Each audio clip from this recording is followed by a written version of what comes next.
This is my apartment in Osaka. I found it on Craigslist, although the woman also had it up on Airbnb. I think she wanted 20 a night for the place, and I think the deal I get is more like 16 a night.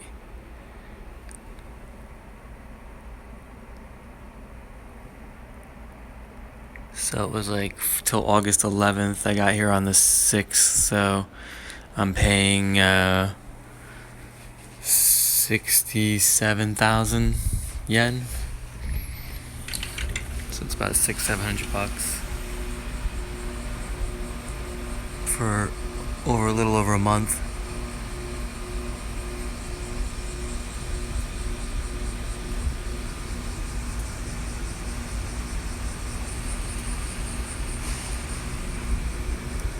The rainy season, I think, is over.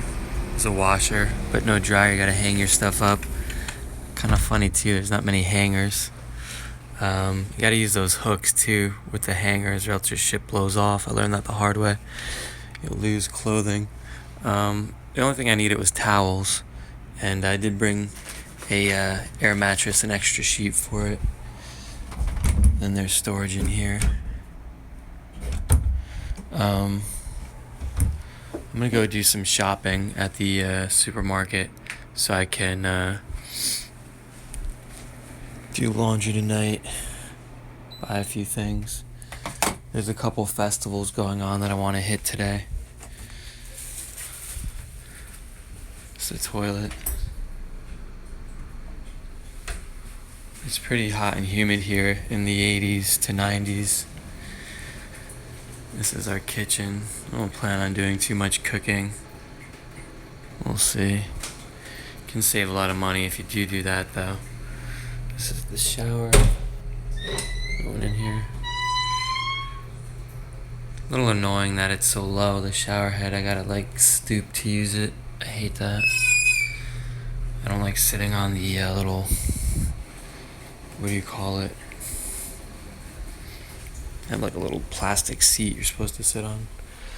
So this is my apartment, and the woman who rents it's just next door up there. It's a 5-floor walk up. Alright, so we'll lock it up.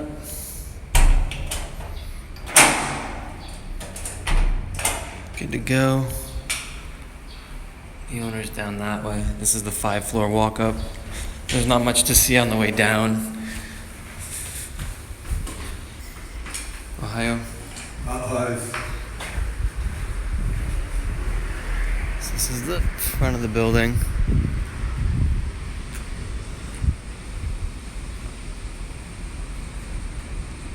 Not much to see. I'll show you where we are in Osaka. Yesterday I took the Nankai line from the airport. The airport's down here. It's a little island. And then we're here, Osaka's here. And I've been to Kyoto, Kyoto's here. This is Lake Biwa. So there is a festival today up this way in Kitano. I was thinking of going to for the Tanabata Star Festival that occurs in July. This app's really annoying me. There's the 7-Eleven when I went to the ATM. I'm right by Daikokucho and Mami Ibisu. And then this is the main station in the Minami area, Namba. All the nightclubs are up in this way, off Dōtombori Canal. Fuck you, piece of shit. And then it disappears, and then if you highlighted a street, it takes another 8 seconds for the goddamn tracks to appear for that. I got most of the mapping done, and most of it's accurate to see again with this shit. Fuck you. Most of it's pretty accurate. I was gonna rent something around here, but it was a real shithole, and they wanted more money plus utilities. So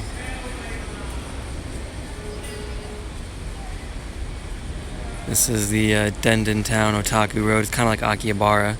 So the nightlife thing to do is walk along Dōtombori Canal, then go down here along the, lit up street. There's another shopping arcade here. Dōguya-suji arcade. Most of the clubs are up in this area.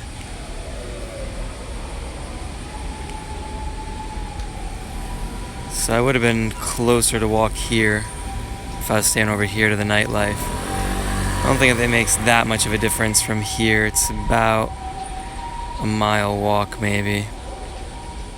The Namba station is here, so. The zoo's over here. I'm not too far from the zoo.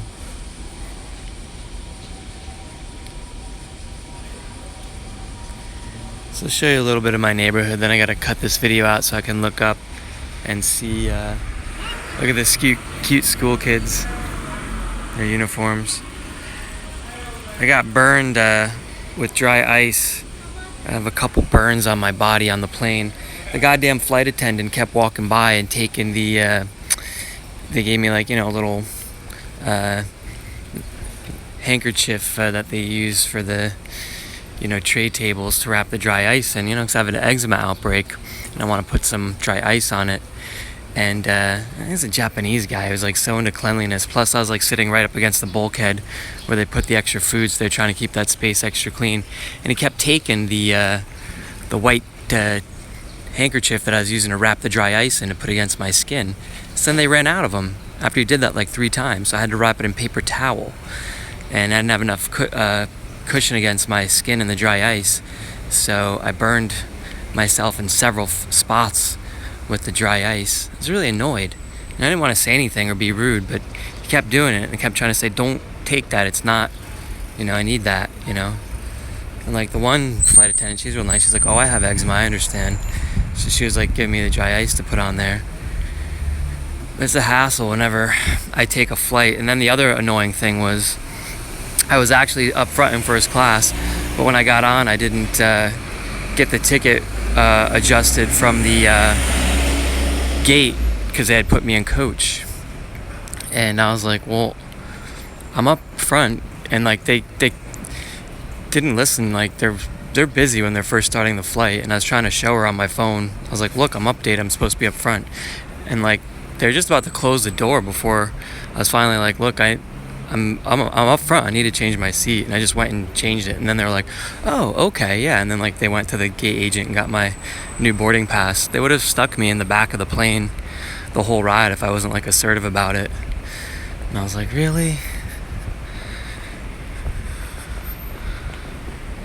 She's like, well, just sit in back, and then when they do the upgrades, they'll come get you. I'm like, no. I saw other people they already did the upgrades, but you don't understand what I'm trying to tell you. They already handed it out. I just forgot to get the boarding pass, and I can see on my phone, if you look, I'm updated. And they're like, well, go sit in back. And I'm like, no, it says right here, you can see I have my seat up front. I should have just went and sat there. I know it was my assigned seat anyway. It's kind of annoying. So this is my neighborhood. It's typical Japan. Nothing special to me. I remember when I first got to Japan, I was like, oh wow, you look at every building, you're so cool.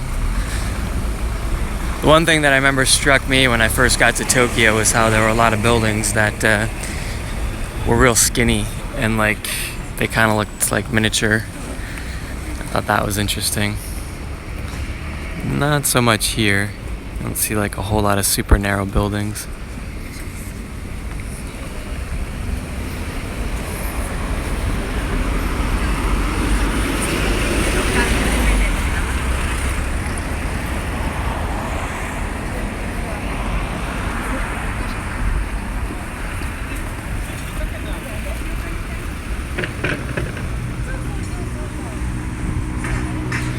Yeah, there's a 7-Eleven on the corner. I think that's where I need to turn to go to the supermarket.